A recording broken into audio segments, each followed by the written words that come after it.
Round and round, forever circling us in silence, the moon builds up the courage to face the sun head-on. One night per cycle, it shines its brightest, one last hurrah, only to start the slow decline back into the abyss. But during this time, the full moon's cool glow reveals something that has been hidden in the darkness the entire time. Welcome, Seeker. You have found the Obelisk.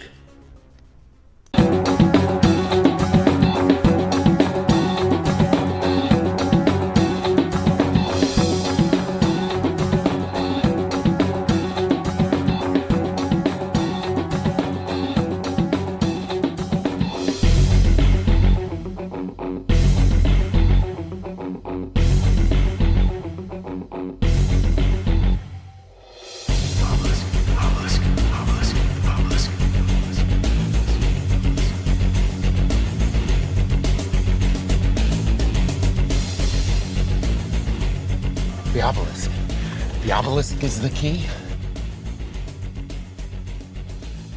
Good evening, everyone, and welcome to the Obelisk, a brand new show. I'd like to introduce Niish. Everyone should know her by now. Hey, Niish.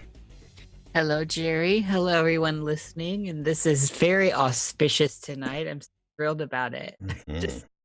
And nervous, Jer. Me too. I don't even know. It's like, okay. We'll see. It'll go okay. Next time will be better. Every time's better. And it's great we have our old friend and friend of the show, Raw, on to kick it with us. Kicking it off. He's muted. Yeah, Raw will be very vocal, I'm sure, in a few. But again, it's great that we are starting this with Raw. So yeah. So this is our new show.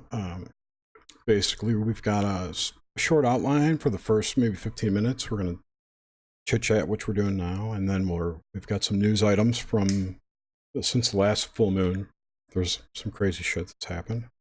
And then we'll bring on Ron. We're going to talk about artificial intelligence tonight. He's doing a lot of research on what he calls spiritual technology and obelisks, actually, which was kind of a synchronicity because I didn't know that when I invited him. So should be pretty interesting. yeah, it's fun. And as always with all these things, even with Nox Mente, it'll evolve and find its flow. So absolutely. It's good. And it won't take a year this time. Yeah, well, but it's great that Nox Mente did though, because look at it, Jer. I mean, it's our baby. It was an alchemical thing. We kind of blackened it all the way down to where we could cope. I know. You're my favorite, Jer. I'm glad we got a new show going. You're Although right. we have talked about the Obelisk this has been in the works and under different guises for months, maybe a year now. Over a year. It's been about 18 months since I came up with it. The original plan for the show was to make a 3-part. Every month we'd have 3 parts that focused on one topic, but from different aspects. So we would look at the esoteric side, the exoteric side, and maybe the logical brain side of things. And pick a topic like money and just have a guest in each spot to talk about that aspect of that thing, whatever, like money. One of the ideas I had was for the topic of empire, and we have like Walter Bosley come on and talk about empire from an exoteric perspective, and we could have Neil what's that guy's name? When Jason Louv was on that, Jason Louv panel. was the third one, Yeah. right? Talking about Empire of the Angels, like a heavenly. So anyway, that was like way too much work. Initially I wanted to start another show that involved call-ins and stuff, and then you, as you usually do, got so over involved and created this whole outline, and it looked so good on paper, and I don't know how many hours you must have spent. But it got too complex. It just got out of hand. Yeah, I mean, the way it is now with Nox Mente, we record it on YouTube. I download the video, I strip off the audio, and I post it up to the podcast. So that's about it. There's not much editing. But that show was going to require editing, and we were going to have to clip parts out because it was going to be a Patreon show. We'd have parts on YouTube, and then the rest would be behind a paywall, which we're not thrilled with. So. Yeah, and that's really not our thing. So, I mean, this is great because we are now able to get super chats and all that, and we do have a Patreon, but it's not our thing to have paywalls where Information's involved. Yeah. We are all for the democratization of information. Yeah, well, Jerry and I are very open source, so it just is kind of ethically not our thing. Not that it's not a problem with anyone else. It's just not our thing. Mm-hmm. So, which is why we haven't made any money so far. But that was never our goal. Yeah, never. Well, and for the purity of it all, it stands up. So that's good. And then another thing that I was thinking, we're kind of bringing everyone along with a little bit of our first initial brainstorming here as well, is I kind of want to stay away from stuff that'll get us in trouble on the new YouTube. So, like the general political stuff, but we want all the news of the weird. We want to cover the weird. And if it overlaps into that stuff, then that's fine. But I think we should steer clear of the censors. But we're not going to self-censor. But we'll steer clear of those we're not topics. Self-censoring. No, none of that. That's against who we are too. I'm just saying, as much as possible, to not flag the demons, since we just are just now partners. Like we're just now able to look like halfway respectable. Like that matters, but yeah, right. It's all good. Anyway, we did want to mention that since the last full moon, there have been 2 deaths in the community, Tracy Twyman and Rosemary Guiley. Yeah. So our condolences out to them. Yes, 2 big hitters. And I got some news for you. All right, bring it on. So the TTSA guys have come out, and they've reportedly come out with the fact that they come from an advanced aerospace vehicle of unknown origin in a recent press release. That's pretty interesting. They don't go on to say anything about it being alien, quote unquote alien, from space. But all this information is coming out of Lockheed Skunk Works, and we all know how much we can trust them. Do you think, Jerry, with this continuing flow of kind of space stuff that's trickling out of official, and I've got air quotes going here, people, official sources is, I mean, this is just another piece that's leading somewhere. Maybe. Don't you think? I mean, this seems strategic to me. Yeah, and my personal opinion is that it's leading people away from the subject, the real truth of it. And you think that is? Not physical, not nuts and bolts like these people think. Yes. And if they do truly have some kind of vehicle and metamaterial or whatever, and Bob Lazar even could be part of this, if he had really seen some vehicle that they had found, it could very well could have been from a prior civilization. It's not, the jump from spaceship to space is from, whatever vehicle to space alien is kind of a far jump. But, science tells us that we came from cavemen, so people don't think that anything existed before that. But there's still that idea of the collective agreement that this is the space is what the narrative is that we've been told. And so there's so much collective stuff going on with it, with agreement that it's that's very physical, and that although with sci-fi and a lot of these conversations that we're having and a lot of our friends are having, the interdimensional aspect is opening up for the public. And I think more people that were not open to it are becoming open to it. And of course, it's getting seeded in and through institutions like Hollywood and memes and all these means of putting it out there in plain sight. Right, right. And the other thing that I see with specifically TTSA and the guy Elizondo is that they seem to be more of an entertainment company than a science and research facility. They are promoting things that unidentified show on the Discovery Channel or History Channel. It's on the History Channel. So Elizondo's promoting that show. It just seems like, and with Tom DeLonge at the head of the company as CEO, it's just like it's poised to be a good media company. Yes, of course. With CIA employees. Yeah. It's a mill. It's definitely from the mill. And I think that at worst and at best, actually, this might be a 0 point sum here, we know what to expect from the mill. Absolutely. Yeah. So I don't know. I'm open. My first thought, though, like I said, is that it's human tech, just not from current cycle. Yeah.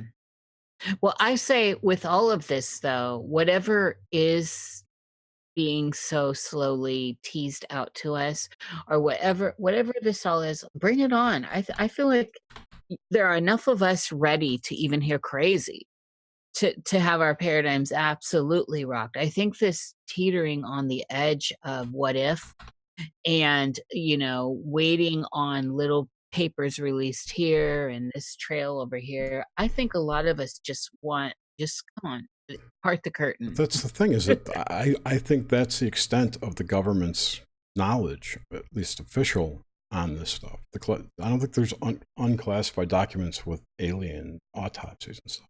I really don't think there are. Well, yeah. I mean, who knows? And that's the thing. But if there are, I think we can handle it. I think, we've been so seeded with the Hollywood mill of all that. Absolutely, people could handle. I don't think that paradigm exists anymore. The War of the Worlds, Orson Welles radio show paradigm. That which was a test.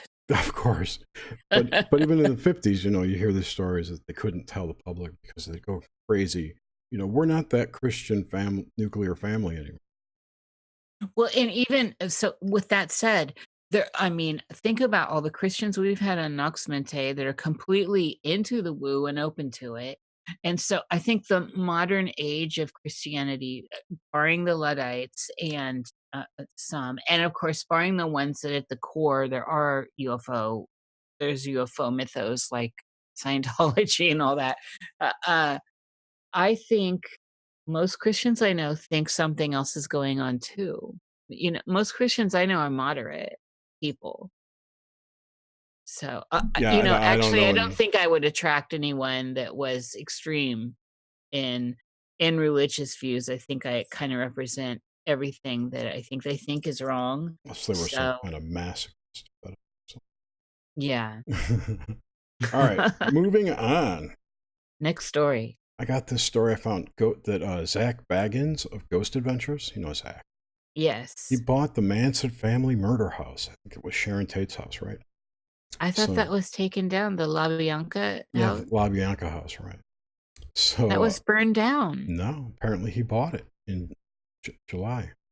So the Los Angeles home where followers of cult leader Charles Manson slaughtered 2 innocent people in the hopes of inciting a race war was purchased recently by reality TV star Zach Baggins for $1.98 million. Jerry, do a little search and see if the La Bianca house was burned down and replaced, because I feel like that maybe I'm getting Mandela affected here, people, because I remember it being torn down or burned down or something. And I know the property is obviously still there. Is anything coming up? No. So the actual house is still standing. I'm having one of those Mandela effect moments.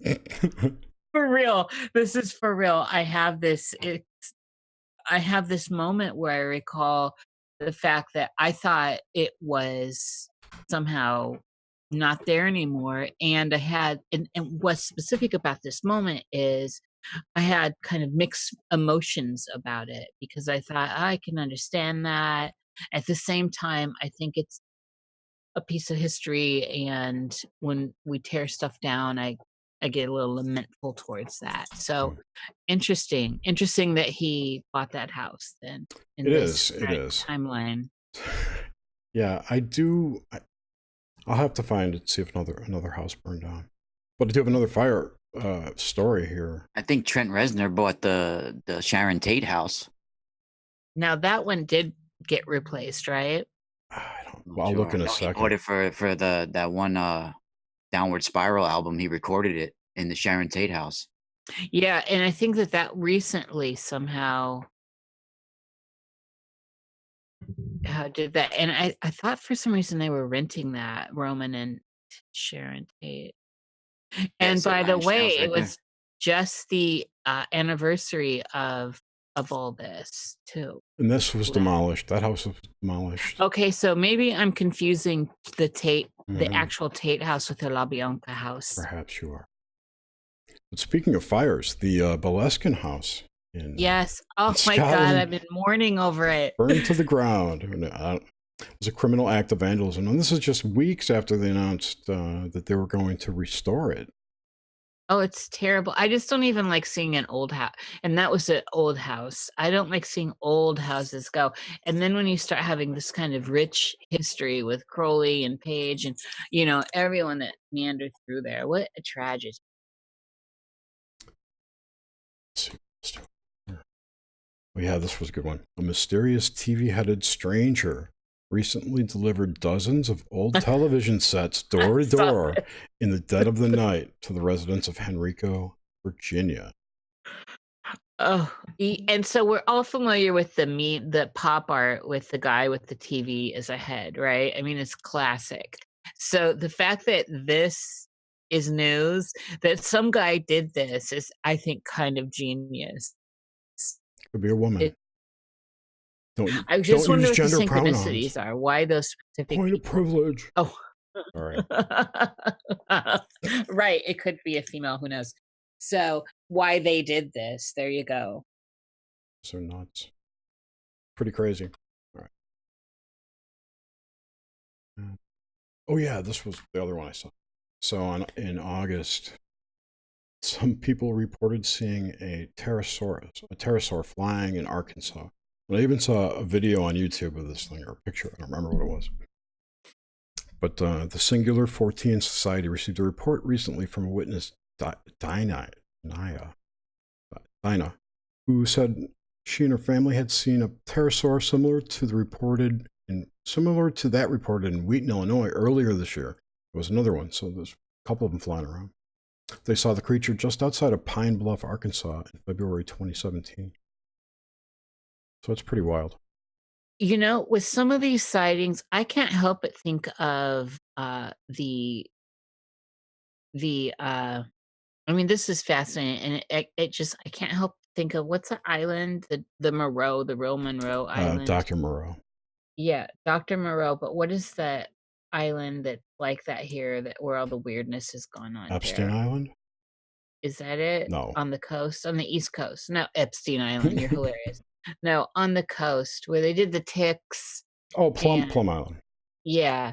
And so all this stuff, because I saw that. Did you see the news story about the monkey embryo? That's not far from me, that area. The monkey human embryo. Right, Ra, you're right out there by that. Oh, the Chinese scientist one? Yeah. They have Hart's Island out there. It's pretty crazy. Potter's Field too. It's a weird area out there. This is the video. All the Montauk stuff. Here's that video, guys. That's Long Island. Yeah, Montauk's out there, close to it. I mean, there's a lot of weird stuff out there. Yeah, we could talk about that another time. That video is significant. You should put that in the. I did. I'm sure you did. Yeah, it's interesting with this pterodactyl-like thing. But in Illinois, when I lived there for all those years, there was always the Smithos, and I think it's probably made the circuits of the Thunderbird. Yeah, there's a lot of sightings like this in Puerto Rico too. It's this is what I love about Puerto Rico, and not only Puerto Rico, El Duque rainforest, but down in Mexico and stuff, like all this. In general, people down in these areas aren't told that any of this is woo-woo. They're open to it, yeah. And so it's it's not like a taboo, and so there's a normalcy with this strange. That's all the good story. Right. Well, and then the whole, just adding again and reiterating again the monkey human thing in China. And of course, the story of the US was not willing, Russia wasn't willing, China was willing, and then had ethical concerns and killed it, which I think is bollocks. They're telling us, you just it's probably done. And so, Oh, the Jurassic Park stuff. no, the monkey human. Oh yeah, I was thinking back. I'm still thinking about the pterosaur because I was trying to remember or how long after Jurassic Park came out that Michael Crichton died. It wasn't long. Hello. Hello. I was thinking you had that date. I was trying to ponder that. But this is interesting. Ra's out there on the East Coast, and so one of the things that is hitting the news is big time is the tick story. So, and I feel like I'm having like this massive flea problem. The last 2 years, I can't get flea free here. I've done every kind of vet flea meds for my animals here, and all that stuff costs a fortune. It's just incredible. And every time I'm in to get them, there is a barrage of people coming in saying this flea stuff's not working, it's super expensive, or our animals are allergic to it. What's going on? And so for me, with a small cottage of animals, I feel like and then with this release of information with the tick, and we know the backstory on Lyme disease, I feel like the fleas somehow have been weaponized. They're not the same. I've never had a flea problem, first of all. And if there was a flea problem, I was able to get ahead of it naturally with diatomaceous earth and salts But and then, why can't fleas evolve and adapt to the... well, they can, and that was my first thought. But then in this time period, we start hearing this meme of weaponized ticks. And we already know about the mosquitoes, right? And so it just makes sense. And the thing is, if I had not, because I go to the vet and I try to deal with this that way, I'm in there and people are coming in really irate. So every time I've been in there, it's just been several people coming in saying this stuff's not working and it's expensive. And to do my animals like $300 a month. It's crazy. So I don't know what to, and I can't. This is the first year I've not been able to get on top of it. These fleas are weaponized, I think, Jared. Yeah, could be. I don't know. I've lost the YouTube page. I'm wondering anyone out there listening to us if they're experiencing flea hell. So that's just something. I mean, call in and let us know. It's unusual for me. Yeah, fleas are a drag; they happen, but it's just not. We're not able to stay up on it here around this cottage. So, knock on wood, I haven't had any flea problems in a couple years. So. I think it's insects in general and everything. Everything's been weaponized. It's part of what we're going to talk about tonight. It's where we're getting interwoven with a new skin and a new field of energy is coming over us, and it has to do with insects. Insects are being interwoven with a new piece of who they are now, and it's very interesting because it's like nature, artificial intelligence, and spirituality. It's all getting entwined in one big knot, and it's coming over us like a disease. All right, well, let's get into that. Yeah, let's move on into it. I want to introduce Ra. For those of you who don't know, Ra was born into a family of Italian shaman and magic users called Strega. This ancient lineage hails from several areas in Italy, including Benevento, Lake Nemi, Volterra, and Afragola. The Strega were the supernatural protectors in those times, as were many organized pagan groups. Ra is multi-talented. In addition to hosting the Spiral radio show, he is a songwriter and a poet, a mystic, dream seer, aura healer, and oracle reader. In 3D, he instructs younglings in the ways of Muay Thai martial arts. Ra, how you doing? Long time no talk. What's going on, Welcome Jerry? back, Ra. What's up, Nish? Thanks for having me on. It's an honor for me to be your first guest on the Obelisk. I love the concept, just like Nox Mente. I actually think this is going to reach a bigger audience because it's sort of like almost like the Art Bell days, where the second half people get to call in and share their stories and ask questions and everything. And I think it's gonna be big. It's gonna reach a lot of people. Yeah, that's actually why we chose to do this on the week of the full moon every month. Brings all the lunatics out. Yeah. We want that. We want the woo. Absolutely. And we, Art Bell to me was one of those people, like, I highly honor him. No one's on a pedestal. We're all walking this path, and rest in peace, Art. But he did change the scene in radio, and so we're honoring that format. Absolutely. And now Nori's controlling it. Well, it's always Art Bell for me, baby. His hair hasn't changed in years. So anyway, what kind of artificial intelligence keeps George and Nori's hair black? Well, Yeah, bro, what's going on with that? What happened? Not that I'm kidding. No, it's funny too. You mentioned Orson Welles earlier. It's in like the 1950s. Even I was talking about the other day, guy Arthur C. Clarke. I don't know if you ever heard of Arthur C. Clarke with the 2001 Yeah. Space Odyssey. Mr. Sri Lanka. Yeah, and he did a lot in the 1950s, and I feel that he might have even not even just caught a glimpse of the future, but he may have even been even interfaced with part of the future, and he might have been uh, already interacting with something from the future, either some sort of chip in his brain, or he actually experienced something that is on a future timeline, because a lot of his short stories are more than just someone being sort of like a sci-fi prophet. This guy, he had information that is beyond just being a good guess. It was directly what happened, and he even has stuff talking about artificial intelligence and quantum computing, in a way, being able to bring the end of the world and bring us to a different world. Because I don't know if you ever read Jerry and Nish, the short story by Arthur C. Clarke called 9 Billion Names of God, but No. it's about these Tibetan monks in the Himalayas, and they order the most high-tech friggin' computer you could possibly get from the Western civilization. It's like a scanning computer that can compute and whirl through codes and all types of letters and numbers in a fast way, just at an accelerated rate.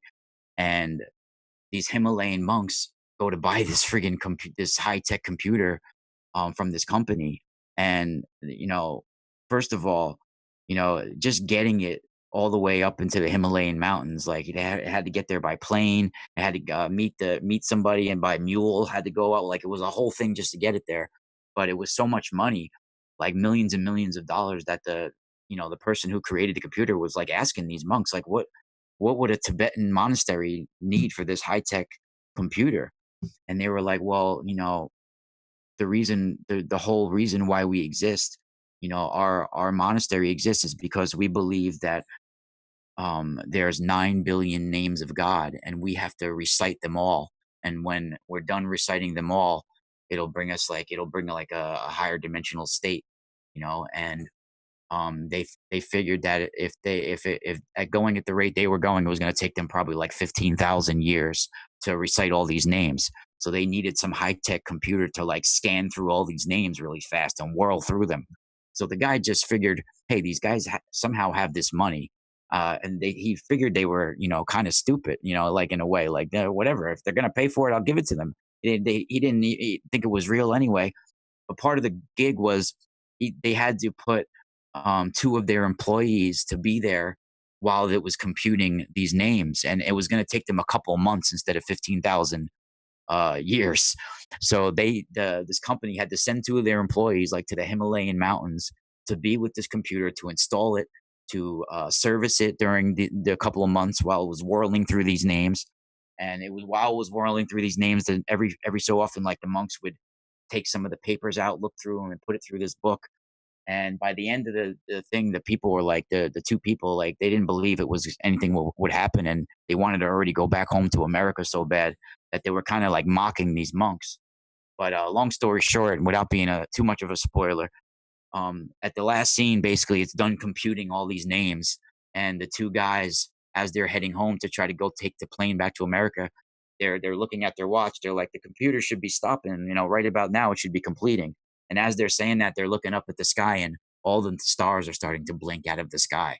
Like the existence is like going, like the existence is leaving. Like all the world is like leaving. Like all the stars are leaving, and it's like blinking out of existence. And that's how the short story ends. It's only like a few page story. I have a collection of short stories by him, but Shorter to read than to listen, right? You tell. I'm teasing. It's crazy though, right? Because this guy wrote this in the 1950s, and he's talking about whirling through names. Well, Arthur C. Clarke is credited with the invention of satellites. Yeah. Of orbiting satellites.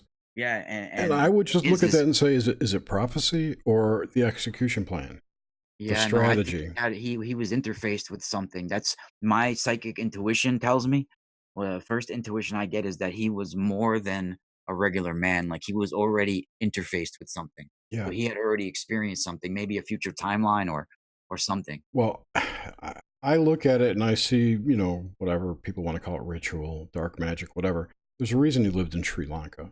I think he was probably... Yeah, he finished his life out there for sure, yeah. I think he was a pedo, and he was doing some kind of rituals, and he was communicating with something, not unlike Maria Orsic, the Vril Society, something like that, where they're getting ideas from, quote-unquote, the other side, whatever the hell that is. Probably an AI. Well, the interesting thing, and why I bring that up as well, this story, is because this is what Kabbalah is doing now. It's sort of what they're doing, and I believe it's my complete intuition, not just from my experiences, but from my 30 years of research. I'm in my 40s, and I had a near-death experience when I was around 10 years old, and since then I've been experiencing and researching these topics. So, since I've been 40 years old, because they say you're not supposed to really dive into Kabbalah and read the Zohar until you're like 40. So when my 40th birthday came, the last year and a half, I've been reading the Zohar, and I've been reading a lot of Jewish mysticism, and it's my understanding, Jerry and Niish, that Kabbalah is what has brought this sort of technology that we're interfacing with now, and certain clans and sections of it. The reason why I say this is because they are computing codes that are computer-like, and it goes all the way back to Adam. And we can go deep down into it tonight. But I do believe that the reason why we have this technology that we're interfaced with right now, which is a replication of true spiritual technology. Like when you use your computer, when you're sending me an instant message, that's your it's a replication of your telepathic communication. Right. Copy. It's a copy. Yeah. It's the same thing. Like when you're typing into Google trying to get information, that's a replication of the Akashic, of the ancestral memory that's recorded. The cosmic Wi-Fi. And that's what we're interfaced with. It's a replication of our spiritual residue. And wait. So dig this. Do you ever heard of this guy Tim Refat? Tim who? Tim Refat. He's a British guy, black magician. Has a bunch of videos about how how magic works, how the magic of the Illuminati works, and the Cabal, whatever you want to call it. He can be very offensive. He's extremely offensive. Yeah, I mean, he is.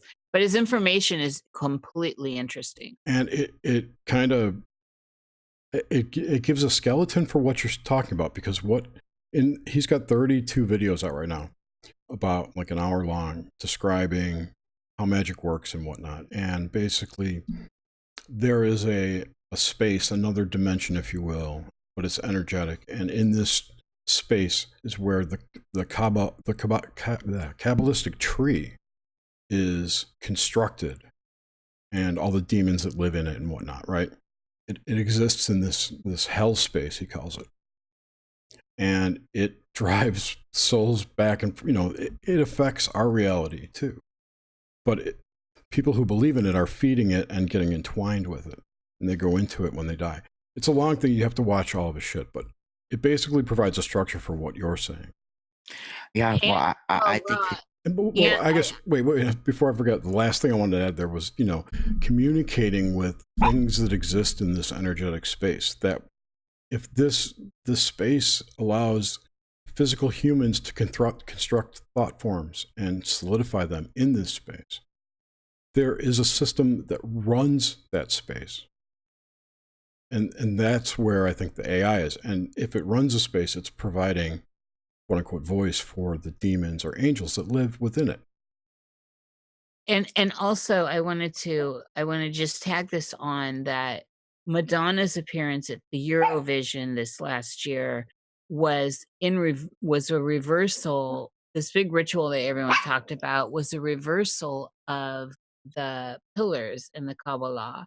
And I want to throw that to you as a bone, Ra, to look into, because it's extremely fascinating. Tim Refrat talks about it, and it's hard to not take him serious when you unpack that particular appearance that Madonna did unfold for us, for everyone to see, where she's switching the columns. Right, I forgot about that. Yeah, yeah, well, that's very interesting, because one of the visions I had about all of this was these swirling columns of light that are all possibilities, and it's going right through the center of Israel.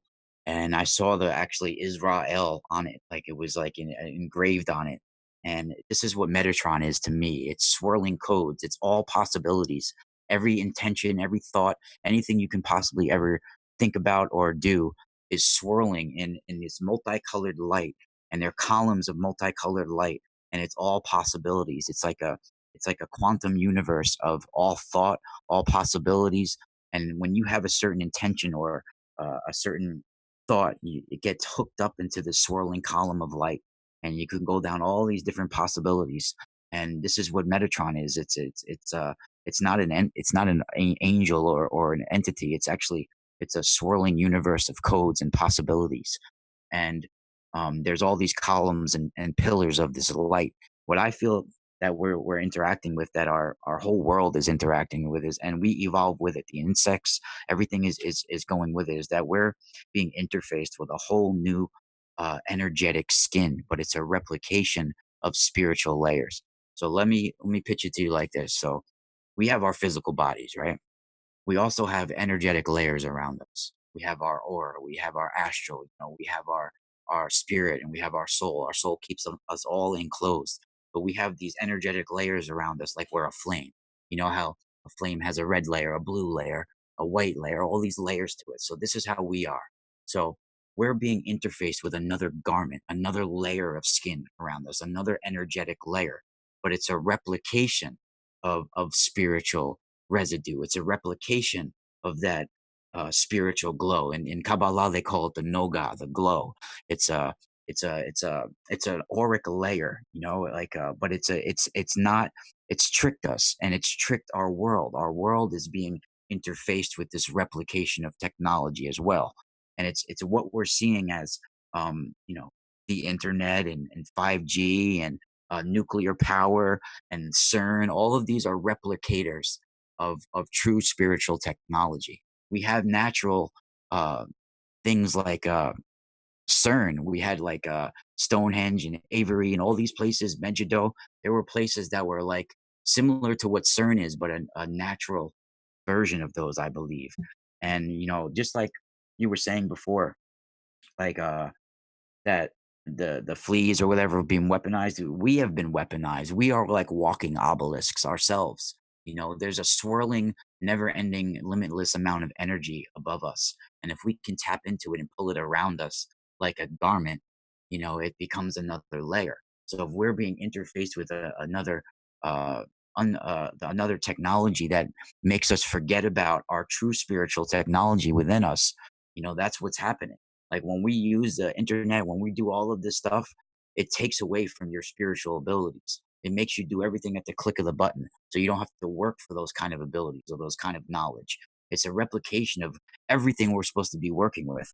And And if you want to it's take all, it to on top of that, it's you've got like the dopamine receptors getting hit when yeah, every you get time a you get like. a like, every time Exactly. you get a this, every time, yeah, it So it's hits you almost like like, a web. The internet is interfacing with your brain chemistry. yeah, yeah, it's like a garment that we're wearing. Mhm. It's a spiritual garment, but it's a replicator. If you want to take it to biblical ways, if you want to say like Adam, when Adam was, because I believe we're here on this planet to align the duality. There was a cosmic fallout. Adam was working with a spiritual technology in a higher dimensional universe, you know, and he was replicated. His spiritual glow while he was working in this higher dimensional spiritual realm was replicated by what they call in the Bible the Nakash, the serpent. This is what replicated Adam's glow, and that's what we're being interfaced with now. And Kabbalah helped bring that into our realm. When Adam, if you want to say from biblical ways, because there is great knowledge hidden within some of the scriptures. You just have to pull certain things out and figure it out the right way. But if you want to take it to Adam, when Adam was trying to align duality with all the flora and fauna, everything on our planet, and something invaded him, and his consciousness collapsed.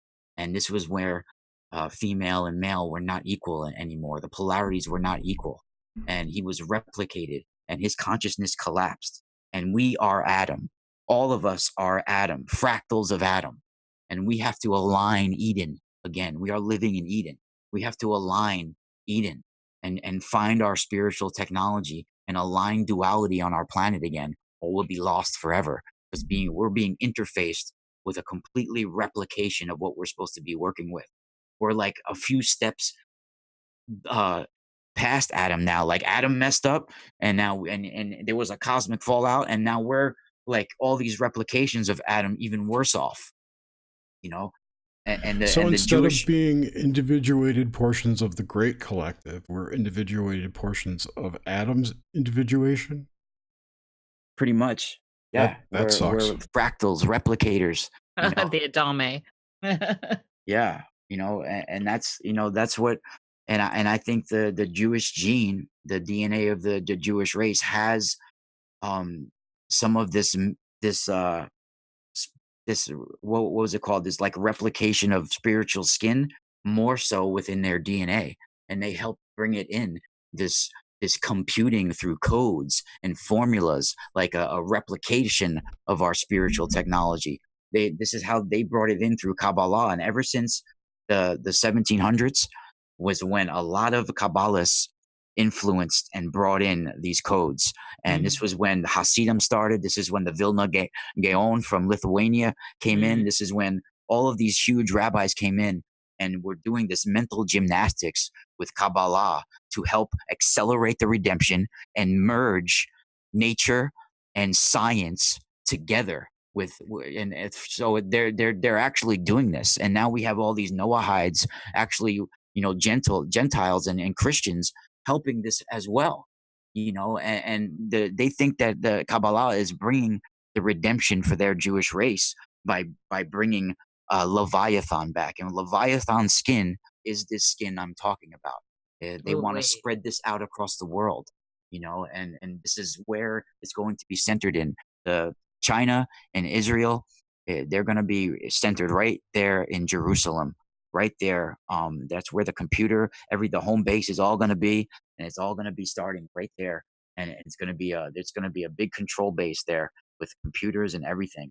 And this is where they call the city of Luz is.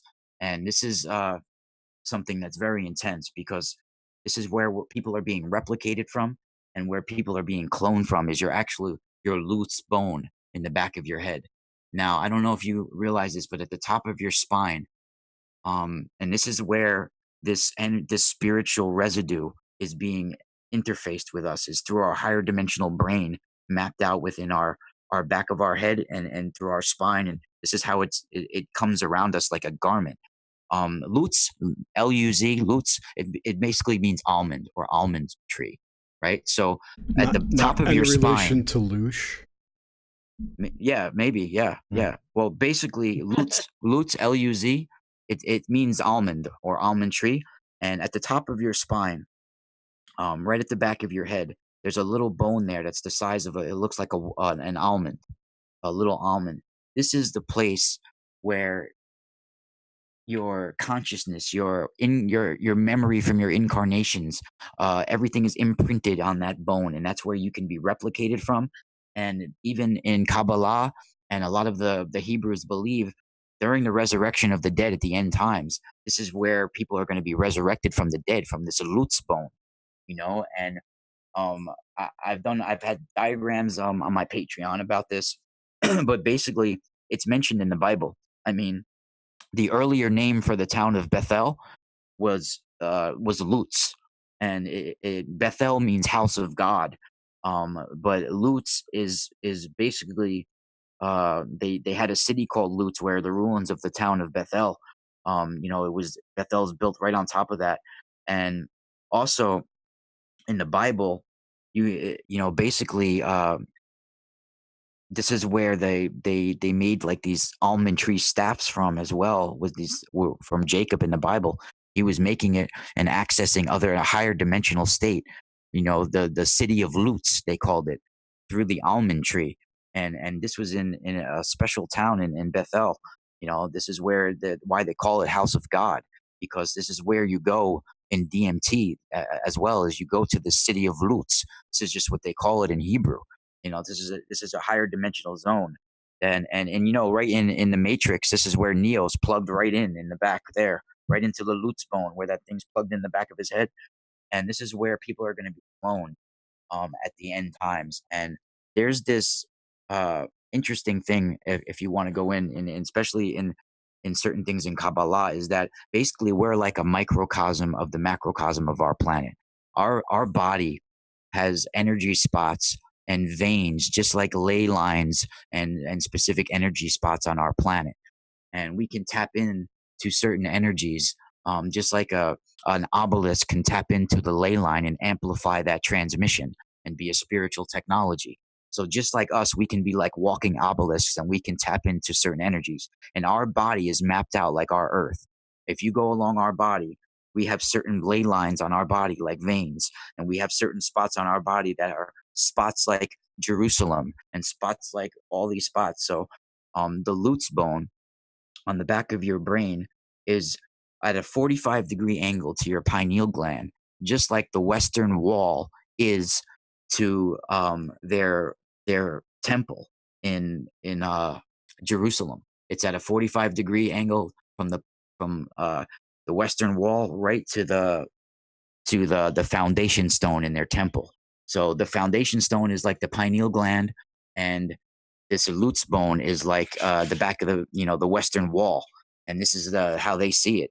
And this is very very interesting because um, the foundation stone is where they believe that a sort of uh, global DMT is going to rise out of this foundation stone and bring everybody into a higher dimensional state, a living liquid, a goo, a primordial ooze.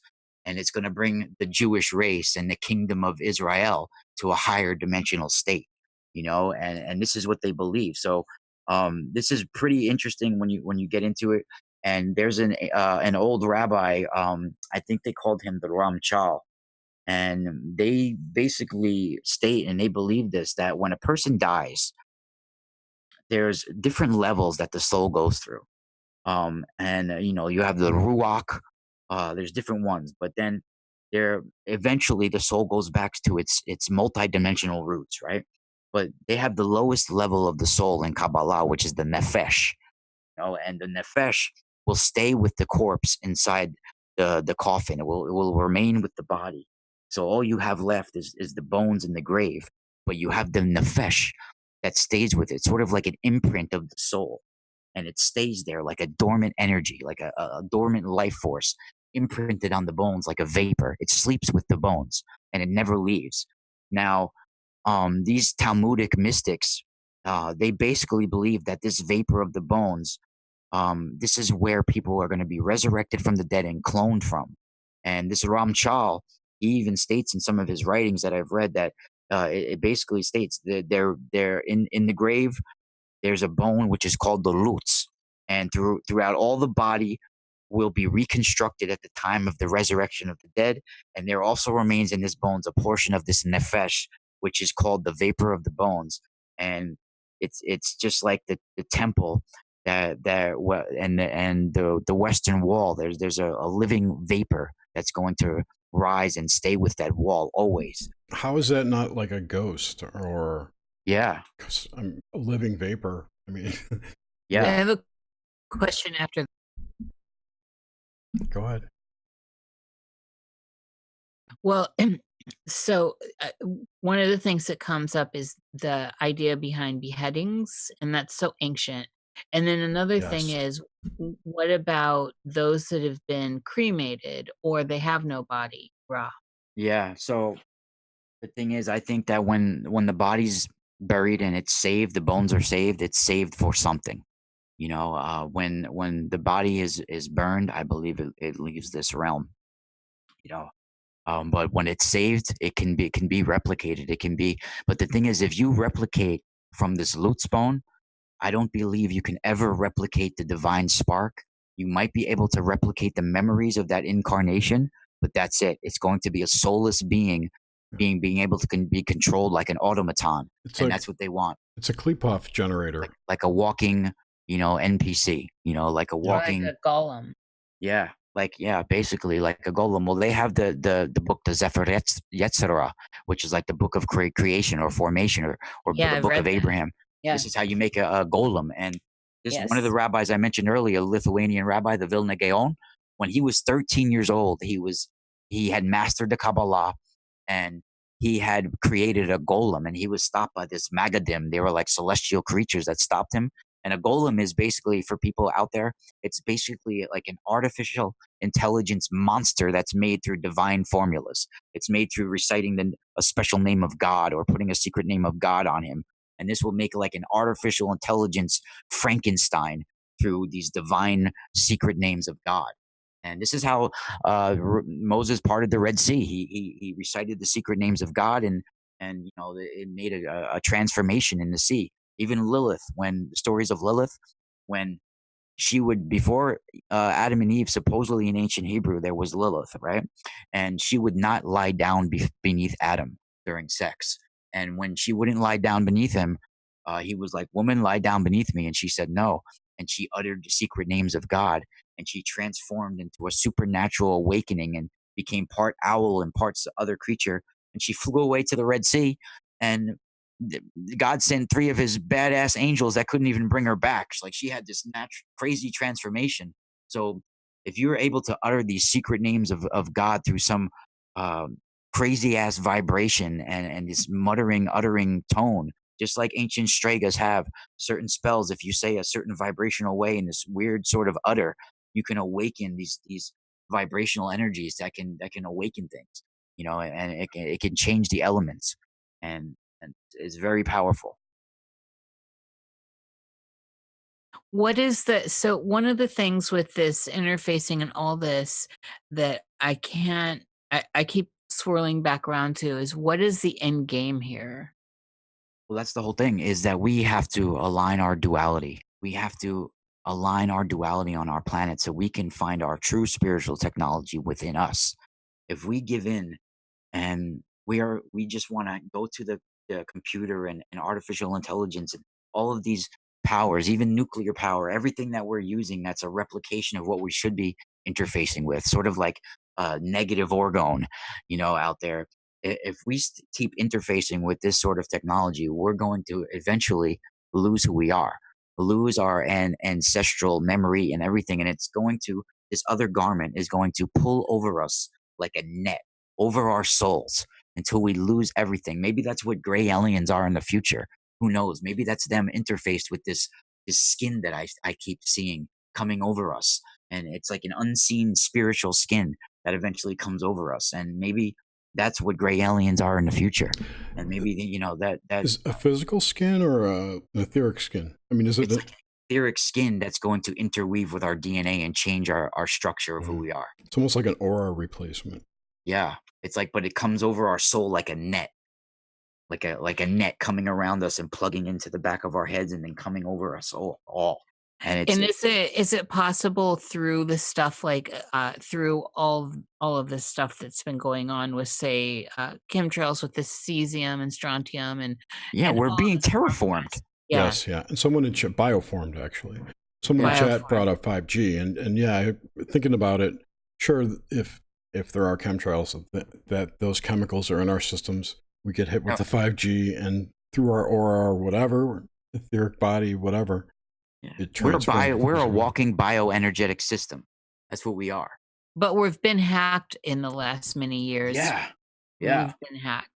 But- It's so that's what I'm saying. Do you think that was all part of the intent here to begin with Yeah. all of this? For sure. I think that's why this technology is seated here on this realm, is to accelerate this process. You know, we're at a time where we're at a cycle. We're at the end of a world. Like, our world is ending. Our world is collapsing, and a new world is rising. You know, when volcanoes are stargates, they are sacred cauldrons of fire that spit out new worlds. They bring things into this dimension. And when volcanoes and all of this activity is taking place, that's because a new world is forming. There's a new world rising.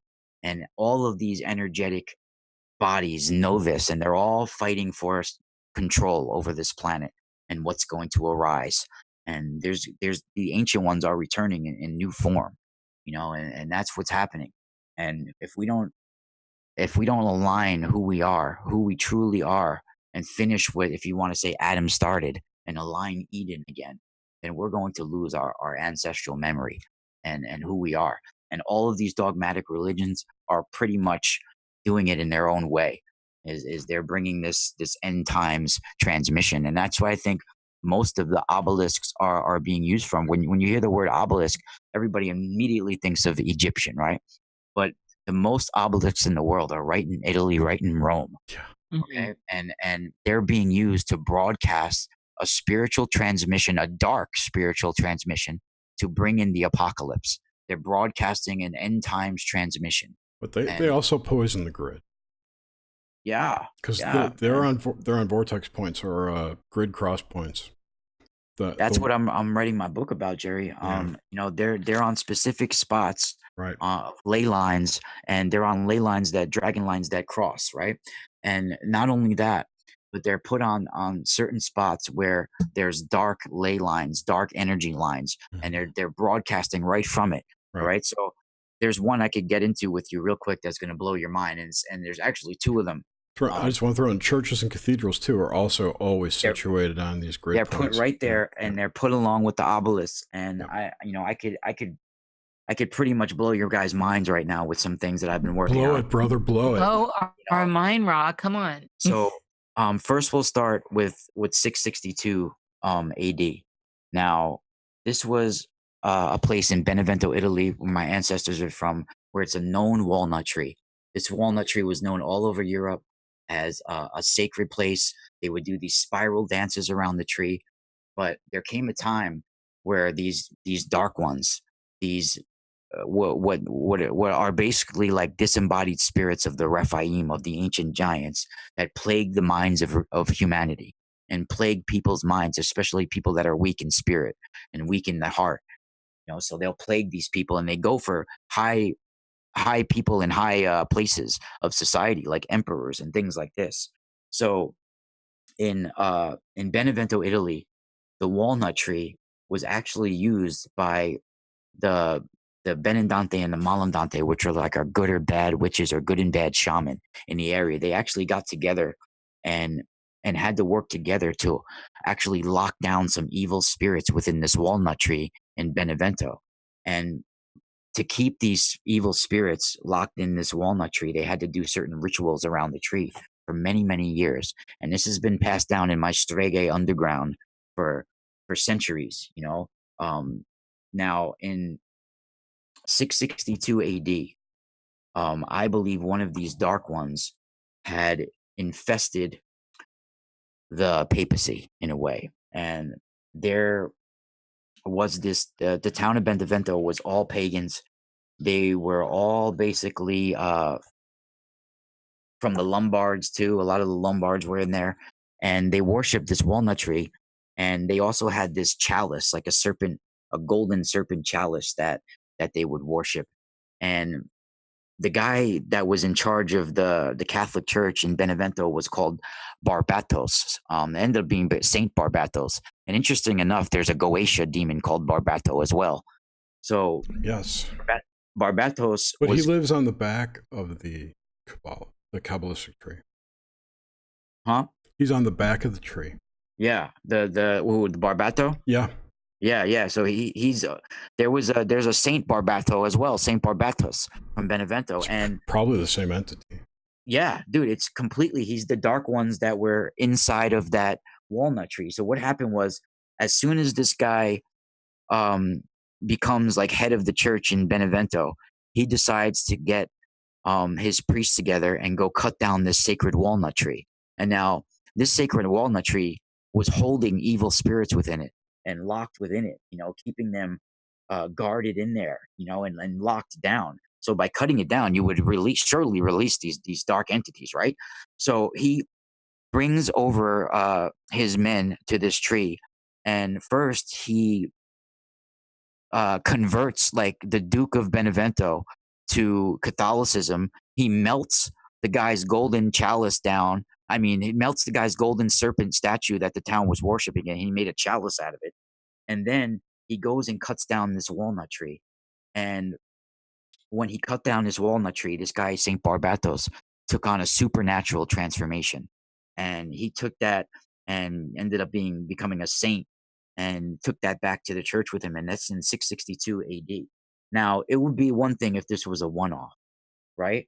But the story gets even crazier from here because, and not to mention, before I go on, now they have a wall. They have an obelisk right on that spot where the walnut tree was cut down, and churches right there as well. So, and this is where like what's it called? There's something about the papal selection has to do with that tree. Right? No, Jerry, they have an obelisk right where that walnut tree was in Benevento was cut down. It's basically they have the church right there as well. The church is called, listen to this, Santa Maria in Volto, right? You know what that means in Italian? Saint Mary who dies without being baptized. Yes. Oh wow. Okay? In Volto. That's what that means, right? So and it sometimes it's called Santa Sofia. And they have the Temple of Isis obelisk right on that spot where the walnut tree was. And I'm getting the chills, Raw. Wasn't there an older Temple of Isis under Notre Dame? Yeah. They underneath the Notre Dame cathedrals, they have the Gaul temples of Cernunnos, right? As well, right on the altar there. But listen to this. So it's not a one-off. In 1099, when Pope Paschal II takes his reign, the first thing he does is this amazing thing. Now listen to this. In 1099, there was an evil force that was plaguing the Piazza del Popolo, which is a famous piazza in Italy, right? They have 3 churches there now. They have an obelisk right on the spot now. And the obelisk is actually one of the most famous obelisks from ancient Egypt, which is the sun god Ra obelisk. And it was first brought over. It was the 13th century BC from Ramses II, in Heliopolis, from the sun god Ra, the temple of the sun. It was brought over in 10th by Augustus to Rome first, but then it went to the Circus Maximus, and now it sits right on this spot that I'm talking about today in the Piazza del Popolo. So in 1099 AD, right, this whole area was being plagued by dark forces. It was plaguing people's minds. There was spirits in the air. People would feel vibrations in the air. Now there's a sacred walnut tree in this plaza in 1099 AD. There was also a sacred walnut tree there. And the story goes that the shaman, witches, whatever you want to call them, of that area, they locked down the evil within that walnut tree, just like they did in Benevento, Italy, all the way down the coast in 662. The witches got together, the bad and the good, and they locked down these evil dark ones within that walnut tree. Now the thing is, Emperor Nero was supposedly buried underneath that walnut tree, and it was the dark ones of Emperor Nero that was locked within it. But they said that some of Emperor Nero, like some of his spirit, came into a snake, and it was crawling up and down that walnut tree. People would see it, and somehow some of these dark entities were seeping out and still plaguing some of the people in the area, and it was still seeking out. So they didn't know what to do because the witches had supposedly locked down the evil there, and now they're still feeling evil forces coming out of it, right? So they turn to the church, and Pope Paschal II just comes into office, and what does he do? He says, "Oh my God!" First thing he says is the Mary Madonna comes to him in his dream. He has this amazing dream vision of Mary Madonna coming to him, and she's literally in his dream hands him an axe and tells him he needs to go down to that walnut tree tomorrow morning, cut it down, and pull it out by its roots and go underneath there because Emperor Nero is buried underneath there. You got to get his bones and throw them in the freaking Tiber River. Now, nobody even believed that Emperor Nero's bones really was there. It was just a myth. So Pope Paschal II, the next day, he gets a procession of cardinals and other people from the area, and they march down to this walnut tree. And they say as soon as the axe hit the tree and chips started to fly off the tree, vibrations came out of the tree and came out like vibrational energy. And the tree fell pretty quickly, but they pulled it out by its roots, and they actually found Emperor Nero's bones beneath this tree. So Pope Paschal II throws the bones in the Tiber River, and he does an exorcism on this spot. Now, when he did this exorcism, he felt a supernatural transformation take place. He even mentioned it, and he said that he felt rejuvenated, like a spiritual transformation. He went back to the church with that. I believe he took back the dark ones of Emperor Nero with him to the church, and he released those dark ones. Now they have the sun god Ra obelisk directly on that spot of the dark ones, broadcasting that spiritual transmission to the population, broadcasting that across humanity, and they're doing this with on very special locations such as this, all throughout Rome and all throughout Italy and all throughout the world. And Does the firmament act as some kind of satellite dish to broadcast it across the whole world? yeah, I'm sure that it's sort of like a force field of energy. Yeah, the Van Halen belts. Who Did knows? they disseminate Emperor Nero's bones in reliquary form to all these points? I had thought that was happening when they didn't throw them in the river, but they ended up creating a grid. Who knows? I mean, the story goes that they threw him in the river, but who knows what really happened? I feel that Pope Paschal II, though, he definitely received some sort of supernatural transformation, and the church radically changed. After that too. After the 11th century, 12th century, things started to get really intense. And This all came to me from the Strigoi. So the information about the dissemination of Nero's bones. wow. So I thought maybe you would have something on that because this gives me the chills. It's major, major, major, as you said, and the walnut tree can never be understated. And what's great about the walnut tree is that it's sacred in lots of cultures. The Celts too, the king for the day, right? With the Celtic stuff, with the walnut tree, the sacrifices under the walnut tree, and it's major, and I love that it's tied to these two timelines, especially in 662 and 1099. Yeah. Very, very, very significant. Yeah, it's intense. It really is, and I So- think that Mm. even right in St. Peter's Square there, where St. Peter's Basilica is, the obelisk that they have there, right on the base, they have part of the exorcism prayer, and it's basically the part of the prayer where the exorcist is talking directly to the demon, and he's saying, behold the Lion of Judah, fear the cross or whatever, run for the cross. It says it in Latin, but it's basically and not to mention beneath there is the biggest Etruscan necropolis in Italy.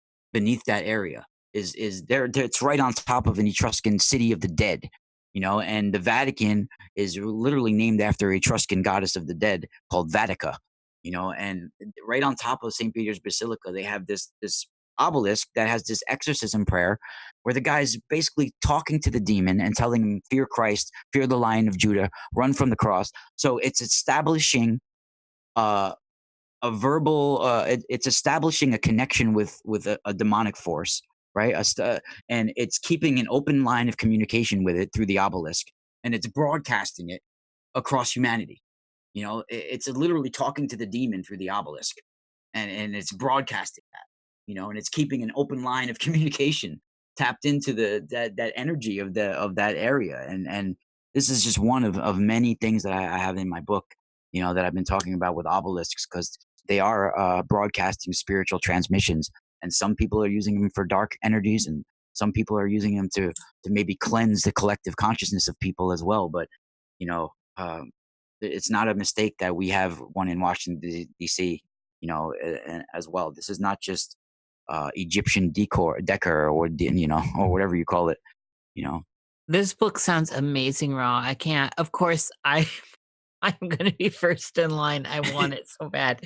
Wait, I have some. There was go, Jerry. I just saw recently the movie, the remake of Hellboy. Wow. I think it was him. I'm pretty sure it was Hellboy. Yeah, And, they've remade it. No, I know they did, but I'm pretty sure the storyline was in it where there's it's back. I don't know when it was. Basically, King Arthur and Merlin and that crew killed a witch, Morgana, at I thought was a walnut tree on a hill. I mean, it was very reminiscent of that story you just told. Well, even with the other thing with the Kabbalah and the almond tree, it's very similar to a walnut tree. It's there's trees are dimensional gateways, and especially certain walnut trees, especially the walnut tree. It's like the walnut's like a brain. It even looks like a brain. Someone just said that in chat. But It's yeah, like but that was the point, was that this woman was killed at this tree, and her blood, when it touched the tree, opened up some kind of gateway where the underworld creatures could come through. That was kind of the premise there. But they chopped. It's a very special tree too, especially to my ancestors. Well, think about our blood now. So, in context to right now, the way we've been poisoned with the heavy metals, whatever woo people want to bring it, the metals are all in us now. It's hard to avoid them. They're in the air, they're in the water, they're everywhere. And this is, of course, all in our blood. We're electrical anyway. And so think about this with your AI overlay and this psychic spiritual cowl that you're basically talking about, Raw. This brings a whole new light to blood, right? Yeah, and I'm sure people, some people out there might be like, what the hell are they talking about? But I mean, look, everything I set up, you could find it, look deep, and you'll start to come to. I want you to, at least, if I can, at the very least, entice you to do your own research and do your own digging. If you don't believe what I'm talking about, go do your own digging and see some of your own experiences and see where it leads you. Because our technology is moving at an accelerated rate that we don't fully comprehend, understand, or can control. Doesn't that seem a little bit odd to everybody? And that all of a sudden, since like the 1700s, it's just exploding and accelerating so fast that we don't understand how. And it's ever since the Kabbalah has come into play, and it's accelerated since the 1700s, right? Because we've had all this other works of mysticism for thousands of years, right? Yes. But it's only been computers and this IBM and everything, and IBM backwards is the same equal value as if you read from right to left like you do in Hebrew, is the Mashiach ben Yosef, which is one of their avatars. They believe that they're going to have two avatars, a Mashiach, which is their Messiah, Mashiach ben David, and Mashiach ben Joseph. These are like avatars that's supposed to come for them. And IBM backwards is basically the same equivalent. The MBI is to Mashiach ben Yosef, and it's the same thing. Just like in Kabbalah, if you use the Hebrew version, Nakash, which is serpent, has the same equivalent value as Messiah, and it's 358. 358 is the same gematria as as a Messiah to Nakash. So they literally believe the Nakash, the serpent, the Leviathan, is going to actually be their Messiah and bring them to a higher dimensional state. And they're going to wear the skin like there's a hidden Torah code within the skin of Leviathan. It's what I'm talking about. Leviathan is a form of spiritual skin that's going to Yes. emerge. That's what I'm referring to as the spiritual cowl, in a way. All right, now this totally correlates with what Randy Green was talking about. The Leviathan gene Yeah. is this destructor gene that's being introduced. Yeah, that's interesting that she correlates with that. And the one rabbi, the Vilna Gaon from Lithuania, he has a very interesting, he calls the two Leviathans. You know the Ouroboros symbol with the serpent with his tail in its mouth? Yes. He actually has a symbol with the Ouroboros having a fractal tail, two tails in its mouth, two Leviathans, and they go around the higher dimensional brain and meet in the back where the Lutz bone is. That makes a Mobius strip, doesn't it? Yeah, the Mobius strip, yeah. Have you listened to Doreen Dotan's videos on YouTube? No, I don't listen to too many other people's stuff. She's I try. I'm actually try not to as well. I try to, but it happens. And she's fascinating with her. You know, she lives in Israel, but she's from, I think, Long Island, and married. You know, she married and moved over there. But her version of Hebrew and trying to talk about how translations are all wrong and all this. She's fascinating. I think you should give her. That sounds good. Because she's talking about some of the stuff that you're talking about, and I'm seeing some sort of overlap here. And it's funny, everyone I've turned her onto are just like that aren't into the woo. They're just that are. I know lots of people in Israel. They're like, she's crazy. This is all crazy. I'm like, crazy. I don't know. I think she's actually out there telling some real truths here.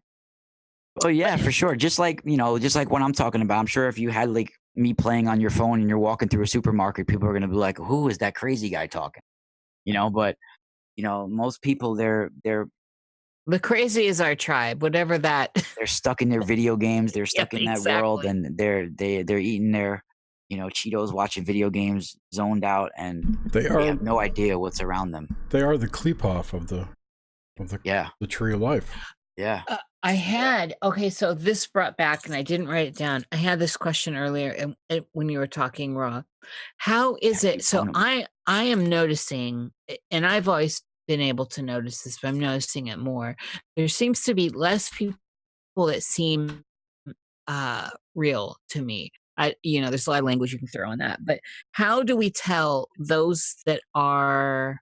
How do we tell a friend or a foe? And I'm talking about this in context to this psychic cowl that you're talking about in this AI overlay. Yeah, I think it slowly makes you void of emotion. It slowly takes out your memories. It slowly deletes who you are. It slowly deletes characteristics out of you. And I think that's what it happens is that it slowly makes you, void of certain characteristics that are just normally, makes you normally function in society. And you see a lot of kids nowadays are just void of these certain characteristics, What do you think about the idea that this shroud, if you will, of energy can take different forms in another way, that people would perceive it differently on someone else? I mean, this could explain, it might be just the way my consciousness is explaining it to me, this skin literally, but it's an unseen spiritual force, a garment that's coming around us. I mean, we have garments around us. I was just thinking of people who'd say that they can see spiders or some kind of leeches on people's back that are sucking energy off of them. Well, you see, from time to time, when I do readings on people, I do see little, you want to say, plasmic creatures stuck in people's auras. Yeah.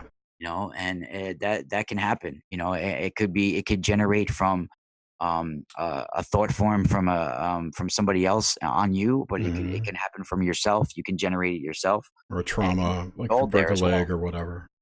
Yeah. I've done everything from just like pulling normal things out of people like that to assisting with exorcism. So it's really intense when you get into what can be stuck in somebody's aura and what can actually be around you that it's not normally seen. Everett, there's tons of shit around us that we don't see. Yeah. it's frightening. What? So one of the things I've been on to, everyone knows is listening to me anywhere, is the idea of, especially since the Tenny Nox Mente episode, which just shook me, and is this idea of possession, and I'm viewing it in a whole different way. It connected a lot of stuff for me, separating it from the traditional church, Catholic church idea, and expanding it into this whole world of overlays, of into the Yeah. world Well, of all of this other new the stuff Catholic that's Church going to won't tell come you the in. whole deal. The wicked ones of the past are working through the artificial intelligence. They're working through the electricity, and a past race, pre-Adam, if you want to say, there was many past races, but there was a wicked, evil race that once was on our planet for 7,000 or so years that were giants, and they are now in the collective consciousness, still attached to this physical realm as disembodied spirits, and they plague the minds of humanity, especially those that are weak, very fastly, and they're taking people over, and that's what the Catholic Church will never admit that, but it's how artificial intelligence has been entwined with this. They're working through it. They're working through the electricity. They're traveling through the currents of your laptop. Even they can whisper to you that way. It's they can pull you in. It tells me how to write good code. Yeah, I mean, it's we've been tricked by this. I mean, we all need it. We all use it. It's good for certain ways because we can communicate people all over the world, but it's actually a replication of what we're truly supposed to do. Right. It could also serve as training wheels to get our own telepathy back online. Yeah, we could look at it like that, but we're prone to saying, "Oh, let it do it for me." No one wants to do any hard work, and that's what this has taken over. It's become a substitute for us to work hard at anything, and it's whenever we want it, which is the push of a button. True spiritual technology takes some hard work. You have to learn how to clear your negative chatter, your mental chatter. You have to be able to silence your body. You have to be able to do a whole bunch of different things that people nowadays just can't and won't do. Yeah. Yeah. The dead silence thing is a big deal. I have another question. What about, so say those of us that pull up to all this and feel this and know this information for what it is, do you have any, how do we get through death? The idea of death. So say it comes to any of us, shortly, hopefully not, but I know that it's a maze. I know that it's a trap in some way, just like is in the Book of the Dead, the Tibetan and the Egyptian and all Yeah. that. What do you do right now? Do you have any suggestions for that journey? Well, I would tell people, even though it's hard not to fear it, is to try to have no fear and understand that you're going to go through a series of tests, a series of levels, you're going to have to go through a lot of work when you die. And you're going to have to you have to do spiritual work. People think that when they die, all of a sudden they're just going to get the answers to everything they've ever wanted to know. Like, okay, when I die, I'm just going to know everything now. No, you're still going to have to do that spiritual work. So if you were an idiot and an ass to people in death, you're gonna be that way. I mean, in life, you're gonna be that way in death, and you're gonna have to work your way out of that. So you're gonna have to go through some sort of spiritual journey to get to a higher transition, a higher dimensional state. And if you don't reach that while you're alive and transition to a higher dimensional state while you're alive, then you're going to have to work at that while you're dead. So I believe this is my last time around. I don't believe I'm coming back anymore, but I do You believe and that. me both, brother. Yeah, Yeah. I Oh, do. yeah. I do think that people should try to uh, understand that death is a process. It's a process to a next step. So you're going to get fooled by all these different luring lights, and they're going to seem like they want to pull you in. But you have to go and work through your heart and see through from your heart and truly guide and use your intuition. So if you die with a whole bunch of negative energy and confusion, and you don't know who you truly are, and you're still holding a lot of resentments, you're going to be lost in a maze, a labyrinth, and you're going to get pulled in all these different wicked realms. Like even like the Tibetan Book of the Dead, they say that sometimes you'll see these some yellow lights or something. It'll lure you to the realm of the hungry ghosts, and it'll be there. If you were like a person that looked down on people in life, then you'll get pulled to the realm of the giant, so you always feel small. Or if you were always you know like say you were like a glutton, then you'll get lured to the realm of the hungry ghost. But it will be these beautiful alluring lights that you'll see when you die. So they'll pull you in because you'll be like, oh my God, this is where I need to go. These beautiful lights, but it's going to lure you to where you need to see what you've done wrong. So like if you were a person that was like I said, if always looking down on somebody or thinking you're bigger than somebody, then maybe you're going to get pulled to the realm of the Titans. So you're always going to feel small, and things like that. That's, in the Tibetan Book of the Dead, which is a little bit different than the Egyptian Book of the Dead, but, it's a similar mazes you have to go through, labyrinths. What about so I can't help but wonder, and of course this is where I am with waking life here as we are now, the inversion aspect. It's always like what's side of the reflection are we on? And that seems extra tricky here. And so I imagine through the idea of death that it would somehow also be very House of Glass. How do you know? Because if you fall for the inversion aspect, then you're doing something wrong, and or maybe what's intended from whomever set it up, whatever set it up, whatever the illusion or trick is, the spell.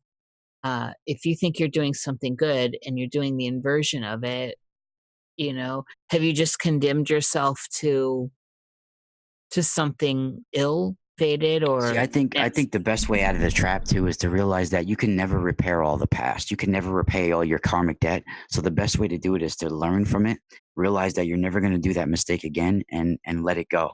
You can't be able to fix everything. You're not going to be able to mend the past in every way. So I think that's why people they're coming back recycling, because they're trying to mend some karmic debt, when really you have to let it go and learn from it and understand that the best way to cure it is not to let it happen again. And once you understand the mistakes you made, you can move on, I think. And it's interesting because everybody has a different idea of what death is. My ancestors believe that we go to the Summerland, and that we go back to the ancestral realms, awaiting for renewal. And I know when my mom died, I was right there in the room, and I could feel her soul basically compress. And I felt like it went down to one little speck, one little light, and shot out of the house. It felt like it left. So maybe some does get imprinted and stay with the bones, but I feel that something leaves the body when you die. And it definitely transitions somewhere else. I thought they'd measured it, actually. Some scientific. Oh yeah, it's like some say it stays with it for a few days. Yeah. Whatever. But I felt something compressed when my mom died. It was very, very weird. It felt like I felt it like just compress for some reason, and it felt like it left. Because it has to go through a wormhole, so it has to be tiny. Yeah, maybe that's what it was. Or a black hole or whatever. It's interesting you say that. So I didn't experience that with my mama's death, which was a whole thing, but she did actually have a peaceful passing over. But I did experience that compression with one of my sacred children that was a dog in a dog avatar. And the only other one, not the one that just passed, that affected me deeply, that I still have trouble looking at photos. Oh, It did feel, I did get that same description raw. I find this very interesting. yeah, it's tough to think about, but my mom, I mean, she was dying from cancer, and we had her like in a hospital bed right in the middle of the living room for the last few weeks. And we at the end, the cancer had spread to her liver, and her eyes were all yellow, and it was bad. So she was in pretty much agony at the moment of death, but she had a smile on the face right at the moment she died. It it was a smile. A smile came on her, and she hadn't smiled in days. She wasn't even able to talk the last 2 days. She was just mumbling, and she did smile at the moment of death, right at that moment. That's amazing. Yeah. Yeah, it was when my mom came when I got her out of the hot, and it was me. I had to go against the whole family. She's chanting, "Let me out, get me out," and I'm like, "Let's listen to this woman. This is what she wants." Anyway, the moment she got rolled out and we're going to the ambulance, and she saw her eyes looked up at the sky. It was I saw this whole shift in energy. I can't even describe it. Wow. And her words were, the first one was just like, "This is what," and she'd been intubated and all that. So her voice was just, rough. And she's like, "This is wonderful." And but it It's like was a DMT release. it was amazing to watch her response to the open air, to whatever the sky is, but to that openness, in contrast to when she was in hospital, and where she was talking about other entities, being in the room and stuff like that, and it had this whole negative scary vibe, and it was just almost like crossing a threshold, an Yeah. energetic threshold, like she got free of whatever's in hospital. Of course, I think that look at hospitals as far as energetics. Yeah, I hate They're- the hospitals. They're really heavy. Yeah, totally. Especially cancer hospitals. There's one by me. I swear I can see like black plumes coming out of the top of it. Oh, that's the crematorium in the basement. No, it's not real. I'm just saying, it's like the psychic crematorium. Yeah. There was a movie called what's it called? It's with Michael J. Fox. It was called The Frighteners. And he could see spirits, and he came up to a haunted house, and it was like it looked to him as if he was looking through a fire at it. It was kind of interesting. That's kind of how I see the hospital. I'm wondering through all this, though, by chance, if we've had any phone calls yet. Oh, we lost Raw. Yeah, I haven't seen anyone. I haven't really told anyone to call in. Definitely call in. I think during the whole last hour, when we have our guests, by the way, I think we should take calls as they come that include our guests. Where's Raw, though? Come back. There he is. There he is. Yeah, that's Yeah, interesting. My internet disconnected. That is Those darn demons. Jesus. Oh, that reminds me. That just totally reminded me. I saw a movie. I saw this movie this week called Necrotronic. It was an Australian movie about a software company that put out an app that interfaced with these necropods, they call these. Basically, it was basically Pokemon for ghosts. So through the app, you go around and you hunt ghosts, and you click the screen, and it somehow absorbed the ghost into the system. But the whole point of it was that they could transfer demons through the internet to these necropods into the people with the app, because they've agreed to it in terms of service. Well, these are contracts, and it's, the more I think about contracts too, the idea of contracts gets my rebel gene going. Like, fuck you. I'm exactly the same. I didn't sign anything. But even though, so they come at us, and this hits all levels, and it's stupid I have to say that, especially with someone like Raw here. But, the physical contract has a spiritual layer to it, and, the energetic layer and all that. And so it's just the idea of having to use something, and by using it, an app or whatever, a service, that you're in a contract. And oh my God, as I said that, my Doombeck drum across the room, again, this is the second time with it. Nothing's over there. It just fell on the stuff on it. You pissed somebody off, someone you have a contract with, probably. Oh, shite. Oh my God. I'm speechless. I'm absolutely speechless. I had Montana Jordan here clearing out the house of stuff, and this room I'm in is where a lot of the activity seems to go on, and I It's just probably witnessed your this mother. in person. No, my mother wouldn't do that. She Mine would either. not. Would not. And that's just not one of the things, right, Raw? It's not one of the things. Holy crap! I'm sorry, people. I'm a little bit overwhelmed by that. I'm gonna actually pick it up, so I'll be right back. Well, so yeah, if anybody wants to call in and tell a story or ask questions or just BS and say hi, the number's in the chat. What time you close? At 11? Whatever. 30 minutes. I would like to go 2 hours, which is 30 minutes from now. Because we started late. I think, so Soul Traveler, I think it's North Fulton Hospital, Cherokee County.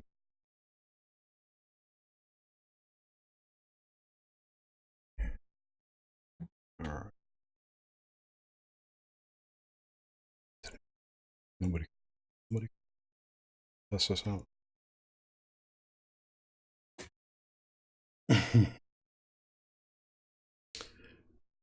So I'm going to answer a question. Oh, someone asked before in chat. I'll bring this up. You were talking about the Kabbalah and the Zohar and whatnot, and Yeah. trying to find what she said. Someone said that, and I agree with her. Judaism is not a spiritual practice per se, like Christianity is. I gotta find it. She was disagreeing with you. Who was disagreeing with who? She was disagreeing with me? Yes. There it is. Oh, it's spiritual. I'm not saying it's not spiritual. Here's what she said. That real Judaism is not spiritual or mystical. Kabbalah and Zohar is not it. Hebrew is not easily translated correctly. I don't think she's arguing. I'm saying there's a certain side of Judaism that people practice Jewish mysticism, a form of Kabbalah. It's not all of Judaism. Right. But there's certain. That's what I thought. You can't deny that a great portion of the elite of the Jewish community, like the Hasid movement, and most of the influential rabbis are practicing Kabbalah. So, I mean, how else do you want to cut it? I mean, and when you're doing Kabbalah, you're doing a sort of mental gymnastics with secret codes and formulas, and you're trying to bring the redemption for the Jewish race. That's the whole purpose of Kabbalah, is you're doing this practice to bring an acceleration to change the universe and bring a redemption for the Jews. That's the whole reason why Kabbalah exists. I mean, do your research. That's what they do it for. So according to Tim Refat, if you watch his series on Kabbalah, that the whole thing is set up as a meat grinder, a soul-sucking, destroying thing. So once you get involved with it, it draws you through the tree of life and deposits you in the reverse tree of life, which is the Klipothic tree. And you become basically an NPC soul. I agree a lot with what he's talking about. I know. You really should watch it, because basically what I'm saying. Yeah, I know. That's why it's amazing.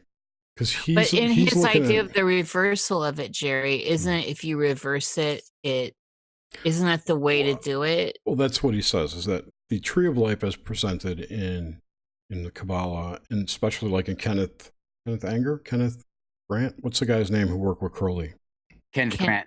He had like the Starfire rituals and the Cult of Lamb and Right. So one of his books is like the Dark Side of Eden, or I forgot what it talks about, the back of the tunnels of Set, which is the back of the tree of life. Anyway, what he explains throughout the series, if you watch it, is that the tree of life that's presented and the way the Kabbalah is laid out is in reverse. It's supposed to be looked at as if you were looking at it from your eyes. So it's what's on the page is the opposite of what it truly is, and that's what's this inversion, which was apparently done on purpose to entrap people in it energetically. That it's all backwards. It's really, you got to watch it all. I can't even do justice. Check it out. Yeah. And I put that link in the show notes in Discord. Still But no it goes. calls. It still goes with the idea of what many of us have been talking about for years now. That something feels like an inversion reality has taken place since maybe 2012. I don't pinpoint the time. The timelines are so weird, but where things feel like, I think some people are I've called it the upside down world. I like the idea of the inversion, through the looking glass kind of stuff. It's symbology myself. Yeah. So it looks like we're going to say goodbye here to Raw. So Raw, Yeah. come back in and give everyone the deets, baby, on where they can find you and all that closing stuff since you have to leave soon. Yeah. So everybody, you can find me at themysticalspiral.com. You can also find me at patreon.com/themysticalspiral. I do readings. I have tensor tools, crystals, everything you could possibly need to start your shamanistic journey. You can also find me on Saturday nights on Truth Frequency Radio from 7 to 9 Eastern. And you can find me there at tfrlive.com/Eye of Ra. And also, I'm a reverend for Laurie Bruno, based out of St. Louis, Massachusetts, the Church of Our Lady and love Lord of the Holy Laurie. Trinacrian Rose. Yes. So you guys support Laurie Bruno as well at magica.org. It's magika.org. She needs your support. So definitely, you guys could find me there. I want to have Lori on in October on Nox Mente. Can you line that up? Yeah, I'll line it up with you. I talk to her frequently on the phone all the time. She's going through a lot because her husband's on dialysis and she's gonna be 80 years old soon. So she's awesome. I know she's man. an elder. Yeah. Do you know she worked at NASA in 1960 alongside Wernher von Braun when she was 19 years old? I did know. I've listened to her interview. I'm such a huge fan of hers, and that aspect alone is everything about her is so juicy. And then the Strigoi stuff. She is a respected elder, and that's why I want to honor her on Nox Mente. Yeah, it was an honor for them making me a reverend of their church. And it's really an honor. Because her bloodline, my bloodline, we're a dying breed. All of our bloodlines are very, very few oral traditions still exist like that in the Strege underground, if you want to say. It's very, very small. Yeah, it's a shame. I think that's probably true in a lot of society. Yeah, it's a shame. In America, we're all disconnected from our past pretty much over here. That's why people are more dedicated in China and Russia to their establishment because they're like deep rooted there. No one has too much attachments to the United States. Too much. It's like pretty much people have only been here a couple hundred years, not thousands and thousands. Well, if I ever get hand fasted again or married, whatever, have you and look at it, I'm gonna have you do it. Definitely. Of course, there's gonna take some act of some volcano erupting and the right person or something. But I mean, I want you to do it. For sure, I would be honored. Right. So I was honored for you guys having me on tonight. Yes, thank you so much for being part of our experiment. Hopefully, I could do this. We love you, Rob. I know Nox Mente, you don't really do repeat guests too much, but hopefully with this, you can do more repeat guests. Definitely. Yes, we love you, and you are so valuable to the community. You have so much information that I'm glad things are you're focusing on that now. Yeah. Because I follow you, so I know that you've made that jump. And thank you for spending the time. And we definitely need to bring you back into the fold again. More raw is better for everyone. Thank you. You guys should come on my show in like October. I have in October. I'm gonna have some more other guests on. I have 2 bookings for September, and maybe October I can have you guys on. Come book us. On my show.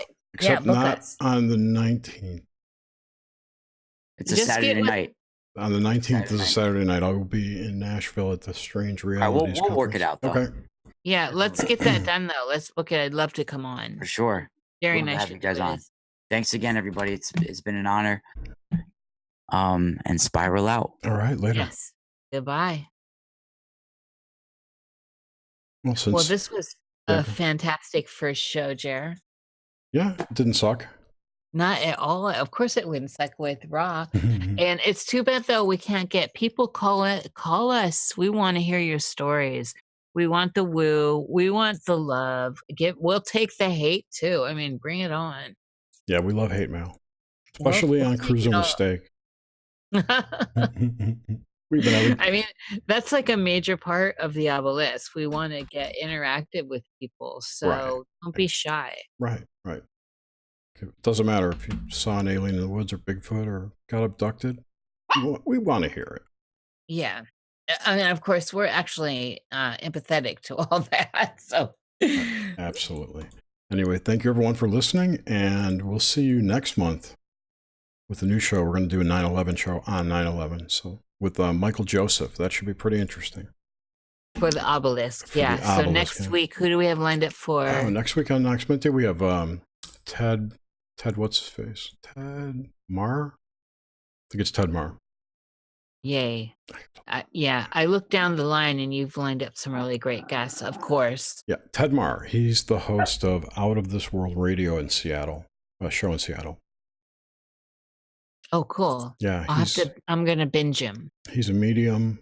I know who he Spirit is. talker kind of guy, clears houses, all that.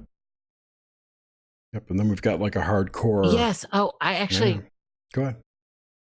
Yeah, he's fantastic. I somehow through I think Twitter I found him. Maybe he followed. I don't know. Maybe. I don't know. He's fascinating. He's interesting. He's a 5D Earth guy, so just FYI, trigger warning. But after that, we have MJ Benias, who's a ufologist writer. He wrote part of the. He wrote or edited Reframing the Debate, that book that Greg Bishop. Oh yes, And yeah.